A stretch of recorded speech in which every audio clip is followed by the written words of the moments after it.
a fast hitter, but so don't be shy. Please raise your hand. And usually you have usual suspects. So save room for some newcomers, please. Yep. Any questions? I don't have a question. I'm just holding the mic. No questions. All right, I got one. No, wait, we got one back here. Oh. We're coming back to you. I didn't want to leave you hanging. As I learned more about moving here a couple of years ago, dwelled into the area, I saw an interview with, I believe, Mr. Smith from Crescent Development. And he said that in that interview, when his friends asked him what should they be investing their money, he said, put it in Chatham County and Sanford, and you'll probably double or triple. Is that proven to be true? Well, I think it's done well, depending on where you put it and when you put it there. This is certainly the area of the state that I think is going to do really well for the next 20 to 25 years, so it's a good place to invest. How you doing? Frank? I love hearing you talk. I saw you talk at the Urban Land Institute a couple weeks ago, and just he's a gem. He has a lot of knowledge, and I learn every time something new. So fantastic hearing you talk. So I actually have a hard question, I think, and I think hopefully you can answer it. So I get back. I'm a member of the Environmental Review Action Committee for the county, so I do review development plans. I'm also an environmental consultant, and we do environmental engineering across the county and the state. And so one of the challenges that my clients and the community that I interact with, and even for my own personal benefit of a member of the county, how do you deal with the not being able to plan, or as your plans change because of the economy or the politics or the local needs change? You know, you're building these wonderful business units, and I imagine when you first started, it wasn't the same as you think today. And so, really, how do you deal with that? Well, we try and build in flexibility. So, this project, Mosaic, is 20 lots, 19 of which are developable. The 20th lot is the sort of common spaces that we have. But,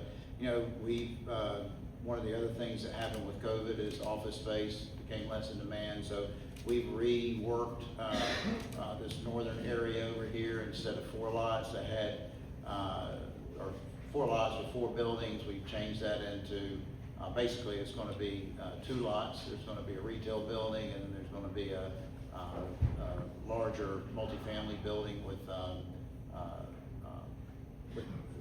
parking deck kind of wrapped around it, more like you would see at North Hills. So, so that's, you just got to allow yourself enough flexibility, because you're always going to deal with a downturn and unforeseen economic or environmental situations. And then hopefully you can go in and, sometimes, as you said, because of the political winds change, maybe in a community, trying to go back and get that approved, because this is what the market's telling you need, and you need to change the plans, and sometimes they're resistant to that. And that's kind of what I was talking about. We need our elected officials and public staff to recognize that the world is not static, and when you do these big projects that take place over multiple years, there needs to be enough flexibility to allow market conditions to change and the developers to change with it.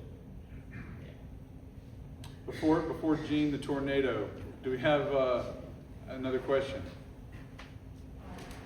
Can you speak more about mitigating stormwater like Chatham Park, and that I think that there's been accomplished there to allow Okay. Can you speak a little more about how you mitigate the flooding that doesn't happen in Chatham Park, as to areas, the old places that are flooded, and then some of the exact things that you've done to allow the stormwater? So Chatham Park has a complete stormwater system that is designed with a combination. I mean, we have detention ponds all over. There's 3 on this project.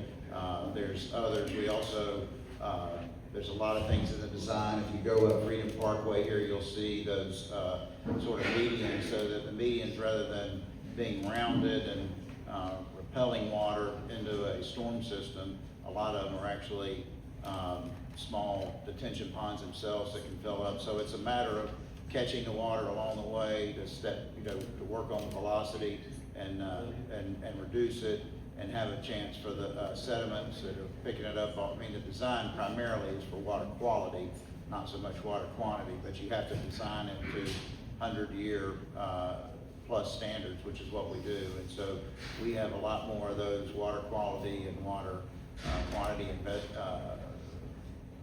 facilities built into our storm system, and it worked. I mean, that's the bottom line is we had a test. We had a millennial level storm, and it worked, and we didn't have any problems. There was one problem over at the Chase Bank site because it was under construction and the contractor didn't do what they were supposed to do, and that happens sometimes, and I don't think it was an intentional thing. I think they thought they did, and then they were responsible for cleaning that up. But in terms of everything that I'm aware of within Chatham Park, it all worked. And but that is, the design standards are much higher, both in terms of stormwater quantity and stormwater quality than the state standards throughout all 8,500 acres.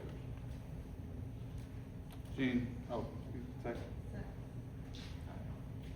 One of the things that, as a parent of a teenager that's involved in sports, that I noticed is that a lot of the sports facilities, like all the good volleyball clubs, for example, are over in the RTP area or maybe up in Chapel Hill.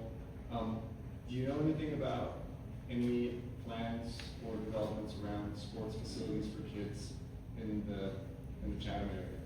Of course, the YMCA is part of the solution to that, which Chatham Park invested in. So we've got the nicest, if not one of the nicest, that is now full. I think they intended to have 2,500 members by the end of the year, and they've got 4,000 or something like that. So that shows you, to your point, Zach, the need for the facilities. They're building those soccer fields over there. It's an interesting thing. In Lee County, one of the, we felt like we needed to figure out ways to get better quality of life down there. And so we passed a referendum and built a sports multiplex. So, these things are a combination of public and private. And so, I would advocate that you get a group together, get some people to work with you and go and talk to the commissioners and the city council and see what you can do and find, because we need those types of big facilities, whether they're indoor for volleyball or some of those sports, or outdoor, take a lot of planning and financing, and we should have the tax base for doing that. Those are the kind of things. I'm on the other side of the data center argument, maybe than some of you in here. I believe that getting data centers to come here, I don't think they should go next to Chatham Park or Prior Chapel, but that level of infusion of tax base and taxes can then be applied to build some of the things that our communities need to encourage families to live here and their kids to be active in sports. And so I think there's a compromise solution for everything, and we'll see what everybody comes up with. But if you're a developer, moratoriums are a bad word, and I think there's a solution without a moratorium there. But that's how you get it done. You got to organize and help the elected officials to see that there's a demand, and then help them see how to finance it. What are 2 or 3 things that have put the biggest smile on your face about what's going on here in Mosaic? Well, being here today, not so much to see me, but just seeing everybody here. That one doesn't count. Well, I'm serious. This couldn't have happened 2 years ago, having people here and, going upstairs and seeing the board of all the businesses that are located here, and seeing what kinds of businesses. We meet bi-weekly with you and Katie, I think, and they talk about the individuals who are just becoming co-working members, and people are buying suites, or leasing suites, and then, moving up. That's very encouraging to me. That puts a smile on my face. It will really put a smile on my face when our 39 West catering partner, Greg and Maria Lewis, opened Tavola, new Italian pizza place down there. Those are the things I like to see. People's calling for Jersey Mike's, bringing brands that have not been in Chatham County and allowing our people. I tell all my friends all the time, my CFO Kevin lives inside the Beltline in Raleigh, and, you know, he can drive, their family can drive 3 to 5 minutes and get pretty much anything they want, because of the way Raleigh is developed. You know, we're used to, when you live over in the western part of the triangle, driving 20 to 30 minutes, depending on what you want to do. And so the fact that we can now have all those right here in Pittsburgh, where they're an easy commute for our residents, that brings a smile to my face. And seeing you.